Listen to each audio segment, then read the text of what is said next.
introduction. This was perhaps the weirdest, most bizarre psychedelic experience I've ever had.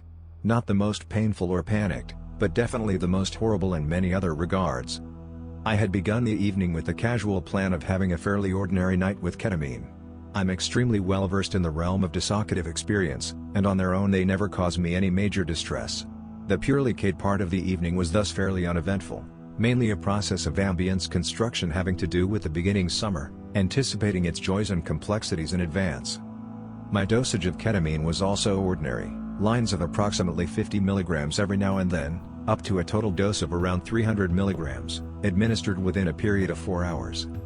At around 0:57 during a particularly manic phase of my ketaminated adventure, I was suddenly struck with the thought of taking a prepared dose of DPT totaling 80 mg. It had been quite a while since my last psychedelic experience, and the indeed quite manic idea seemed to be a wonderful turn of events to the evening. I thus proceeded to administer the serotonergic nasally, while still feeling my last dose of K rising within me, and retired to my bed with some headphones. The establishment of insanity. I was indeed slightly manic, feeling triumphant over my sudden decision of partaking of the psychedelic, to which I would usually feel such strong aversion. I felt prepared for the ride. Though I've had a rough time with serotonergics several times in the past, my last handful of experiences had been quite controlled and delightful, almost disappointingly so. This trend was utterly broken. Within 10 minutes of snorting the DPT, something happened. I'm still not quite sure what it was. There was some sort of contradiction or impossibility in my conscious experience. One early event I seem to recall was feeling like there were bits and pieces of vomited meat somewhere in my head, in a place where there should never be a sensation of taste, and as I reached out for my trusty bucket in case I had to actually throw up, I somehow got confused about the temporal order of events. I was overcome with the ridiculous belief that I had actually already thrown up, and was somehow rewinding reality as I reached for the bucket. I'm quite certain that this could have never happened with the DPT alone. Manic belief construction, though usually within the general constraints of reality, is something I associate more with strong dissociative experiences. From this started my slide into absolute insanity, a model of psychosis. Cognitive and personal anarchy, a complete loss of my sense of reality. I'll attempt to describe the phases of my insanity in as much detail as possible. The Event-Informational Singularity. In a matter of minutes the situation escalated so that my person, my name, my loved ones and my life in general, had totally lost their meaning. Reality, external reality, or so I thought, collapsed into a vaguely McKenna-ish event singularity, in which everything that can happen happens at the same time. The severity of this situation is nearly impossible to comprehend, even to me. In an instant, reality in its totality collapsed into a messy slump of chaotic information. I looked upon this terrible tear in the fabric of space-time with horror. I was one of billions of separate consciousnesses or souls in this novel space of pure anarchy. I was fully overwhelmed by the belief that this was not just happening to me, this is not myself breaking down, this is consensus reality itself breaking down. One soul after another seemed to realize that it had finally happened, the singularity, and in the midst of this chaos they apparently stopped caring about the upkeeping of this reality. In this newfound belief model of mine, reality was a construct upkept by the totality of all souls in unison, with each and every separate soul being an essential part of the overall agreement of what the world is and how it is constructed. Now these separate souls seem to abandon the project altogether, one after another. In the face of this disastrous cataclysm, there seemed, for many, to be no further hope in upholding the consensus. There were bickering housewives, beer-gulping drunkards, academics, there were the young, and the old, those still in infancy and those on their deathbeds, and they were all screaming at each other, blaming each other for what had happened. I myself was furious. This could not be, no way. I refused to believe that our wonderful, carefully delineated reality with its beautiful structure had been permanently lost. I and many others like me organized an attempt to reconstruct the universe from its beginning. It all began with the Big Bang, indeed a singularity much like the one we had found ourselves in now. The entire history of the universe, just like it had been, was now relived at an astonishing speed, closing in on what had been our carefully planned present. But as the now was reached, the same collapse happened again. This process was repeated dozens of times, each happening within a second of experience. The Big Bang, the primordial cosmos, the forming of planets, Earth, abiogenesis and, ultimately, human civilization, everything as it had been. But the event-informational singularity could not be avoided.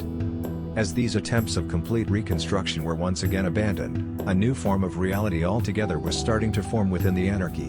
Monadic souls formed larger individuals, which desperately attempted to communicate to each other in what seemed to be some form of Asiatic neo-languages resembling Japanese, to cling to a shadow of the former life we all had had. These attempts were laughable, vulgar mockeries of the beauty now lost. I was naturally shattered. I had the vague idea that reality had been something much better. In a moment of brilliance I managed to capture some more fundamental semblance of sanity and opened my eyes. My bedroom was still there, and somewhat recognizable, but with a slew of anomalies. The edges of objects seemed to hinge loosely at their places, falling out of focus every now and then, and the quantities and positions of objects seemed to arbitrarily vary. From a clothes rack there seemed to hang, at one moment, a vast quantity of extremely fine clothes, beautifully detailed and in pristine condition, and an instant later, just a few rotten dregs. The length of walls multiplied as I blinked. If I focused enough, this variance seemed to slightly dissipate. This led me to believe that although objective reality had indeed collapsed, I could at least do my part in reconstruction via rewinding my own life backwards instead of attempting to build the world again from scratch with the others. This new method brought some hope of salvation, and I began to walk backwards, first out of my room, then down the stairs. But decided not to venture out the door to the streets, a blessed moment of sanity. I thus proceeded to once again fast-forward reality, up the stairs, into my bedroom, and into my bed. What I had managed to construct once again collapsed into chaos. However, the effect of the drug itself was beginning to wane by now. As a result, my belief of the collapse of objective reality was, for the first time, about to be replaced by a fear that it was just my own sanity that was compromised, not reality itself. Fear of insanity. In the first phase of my fear for my own sanity, I had the realization that objective reality itself was probably stable, but my conception of it was and it always had been, in a chronic manner, at fault.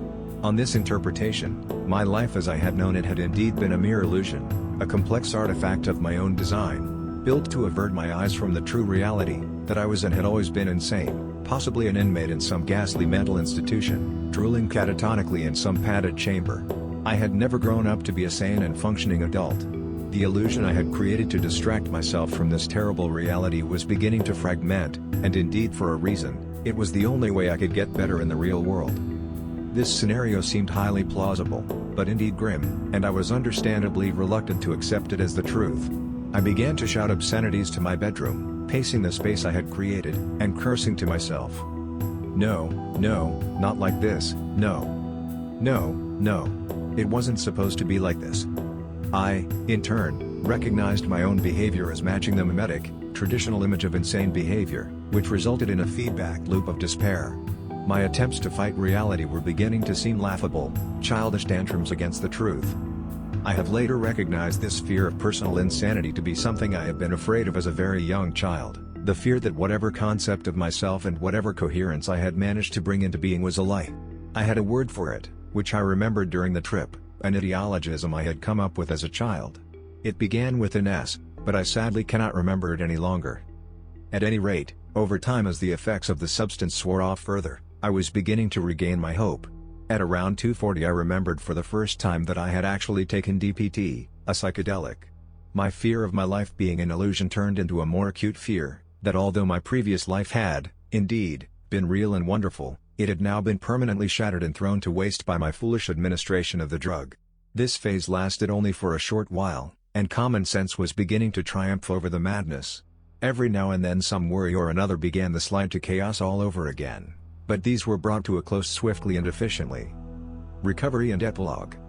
At around 3, I finally recognized myself as what I had been and was once more. I was given back to myself in my entirety, in all my glory. My life was given back to me. The phoenix-like feeling of rebirth, and of gratitude and immense relief, was indescribable, and I wept. I did not fall asleep until around 7, but this was hardly a problem after the troubles behind. Now, this wasn't at all such a tough nut to crack afterwards. What I feel had actually happened was indeed a violent form of ego loss and internal anarchy. What were initially regarded as separate souls in the anarchy of the event singularity were parts of myself, of my own mind, that had somehow gained at least partial autonomy. This potentially pluralistic conception of the human mind is something that I've held for a long time, and it seems to me to be, both from an experiential and a philosophical point of view, The most natural way to view the human mind is a fundamentally material entity. The human nervous system, and indeed the human being in its entirety, is a whole composed of various hierarchies of potential individuality, which normally lend their autonomy fully to the totality of the system. The solidity of human experience and the very existence of a coherent self and a coherent reality are, indeed, matters of consensus within the system, and between its many parts. This consensus was shattered by the outlandish impact of the psychedelic, compounded by the somewhat manic and belief-revisionary effects of ketamine, leading to an inner anarchy. They weren't the billions of souls that make up humanity that abandoned the effort of upholding the totality of reality, they were individuals within myself, parts of myself, that first lost the ball, and then all hope of finding it again. That is, until the consensus-inhibiting effects of the DPT began to wear off. Many different forms of reality and worldview were attempted.